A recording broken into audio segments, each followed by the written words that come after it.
What's up, geeks and gamers? It's Odin coming back with a video, and today I wanted to start off by thanking Jeremy, Geeks and Gamers, and everyone in the Geeks and Gamers Fandom Menace community for the birthday wishes yesterday. It really made the birthday very, very special, so thank you so very much for that. But we do have some box office news to talk about this weekend for the weekend of September 27th, 29th, my birthday weekend. And really, not all that much came out this weekend, but the one major new release that came out in many theaters actually ended up doing pretty well. And that is the movie Abominable from Universal Studios. Made $20.8 million here in the United States, opening at 4,242 theaters. So that's actually a lot of theaters to open up at. And if you actually do the number of, the amount of money per theater, it really isn't all that strong, which is probably the reason why Abominable is not going to be this giant box office sensation. Based on that fact, it's probably going to drop out of a lot of theaters by next weekend. But still, it should hold its head up very high for being the #1 movie this weekend, making more than what they thought probably that it would end up making, especially on a $75 million budget. But that's one that I'll have to look at next weekend just to see how well it's doing overseas, and also how that second weekend drop-off looks off as well. Speaking of second week drop-off, Downton Abbey only had a 53.3% drop, which is actually not all that bad. It was actually added to 311 theaters, making here $14.5 million. So this is definitely a film that I honestly am not surprised that it's doing as well as it's doing, because I was someone that used to really like Downton Abbey. I know my mom gave me her review and said it was spectacular, that she loves Dame Maggie Smith so freaking much. So it actually has me excited for it, wanting to actually go back and finish off the series, and then that way be ready to watch the movie itself. But this is obviously being targeted to a very specific audience, definitely to an older demographic. And we all know that when there are certain films done well that are geared towards that older demographic, they will show up for it. Obviously, it's not going to be gigantic, right? It's not going to be a billion-dollar success, but it's still going to make, several $million in profit. And I think that is all they wanted for this film. They probably didn't have to put all that much into it production budget-wise, but overall, they're going to make their money back on it. It Chapter 2 coming in at number 4 this week, same as last week, making $10.4 million.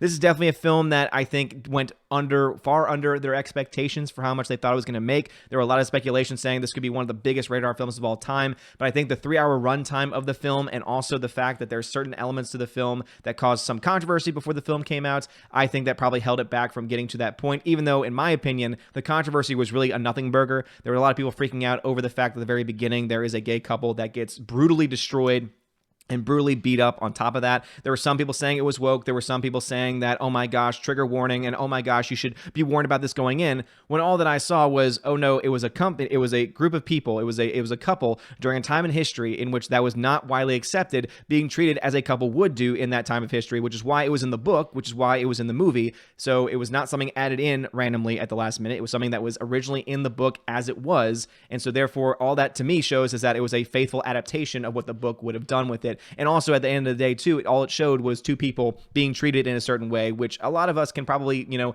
I'm sure a lot of us can probably at least connect to that in some way, whether we were, bullied when we were younger, whether we were treated poorly even as an adult, that sometimes people can take things way too far. And to me, that's all that was doing here. And of course, Pennywise does not discriminate. And so Pennywise is going to go after whoever the hell he wants. And Skarsgård was just great in that role once again, but that's neither here nor there. I still need to do an It Chapter 2 review on the main channel. But another movie that came out this weekend that probably a lot of people didn't realize was coming out was Judy, which is another movie about Judy Garland. And that film actually made a very impressive $3 million. It only came out in 461 screens, with an average around $6,700 per screen. $3 million, that's pretty impressive for a weekend gross of a film that wasn't even out at 1,000 screens. I mean, compare that movie to all the films above it, and compare that to the fact that it's in the top 10 of it. That's very impressive. That tells me a lot of things about the film, that likely it is going to be not just an Oscar bait film, but it might actually be a pretty good time as well. So it's a film that I know that I myself am probably going to want to check out at some point in time. But anyway, let's dive into the actual results themselves. So Abominable making $20.8 million domestically on a $75 million budget, made around $10 million overseas. So it's right now made at $31 million or so. So as I said, second weekend is going to tell me whether this film makes its money back, but I think that overall they would have to be pretty happy with it. But it is also the same studio that brought us How to Train Your Dragon, and How to Train Your Dragon, we all know, made crap tons of money that this film doesn't really seem to be matching. But the second weekend will tell us a little bit more. However, next weekend is going to be a very tough weekend,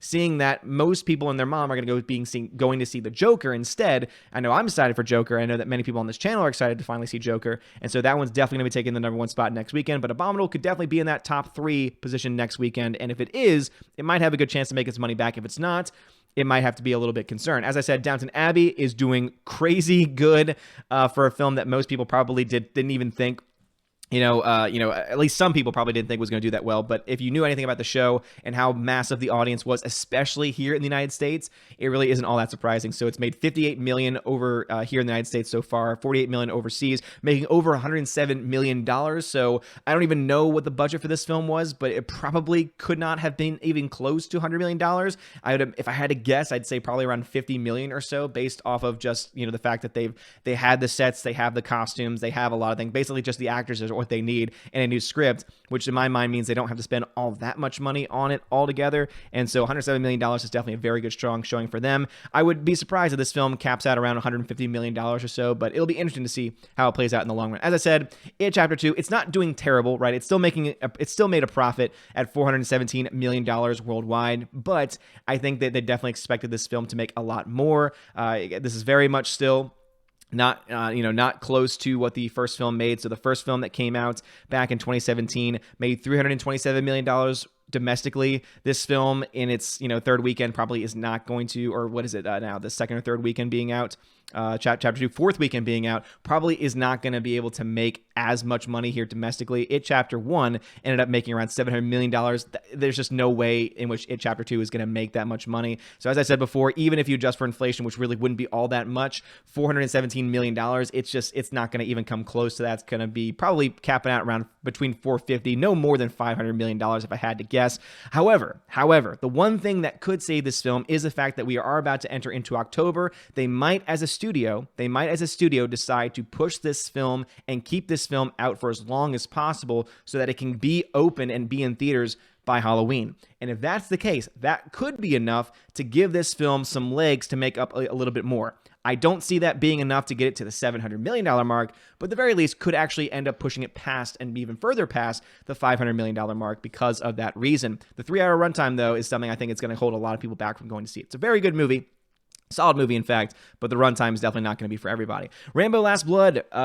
Again, I think that it's really a shame. I haven't seen this film yet myself, but everyone that I've heard that have seen it said it's a good time. If you go expecting a Rambo film, you get a Rambo film, and it's sad that the critics had to essentially try to destroy this film, and that so many people in Hollywood and then in the media have actively campaigned and worked against this film, which is not their role. It is not their job to campaign against the movie. It's their job to simply say whether it's good or not, and I can guarantee you that critics, if they took it just on their own, could say, oh, there's not very good acting in it, or there's not very good effects, etc. And that, to me, I think would be a legitimate criticism. But instead, what they're doing is they're making it completely political. And that's actually why I'm surprised that the film has not had a resurgence. I would have figured that a lot of people would go to see this film because of the media treating it the way that they are. And so this is a film, I can't see it doing much better than this, unless, of course, this groundswell that's supposed to be happening happens. It just really isn't at this point in time, and that means that you could see Rambo, which was only made for $50 million, being a flop in and of itself. So it's still got a little bit of time to make some money back, but at this point in time, things are not looking very good for it. And as I mentioned, we also have now Judy coming out. This is definitely some Oscar bait, type film where it's all about, Renee Zellweger's comeback, you could say, in a lot of ways, where she's playing Judy Garland's character.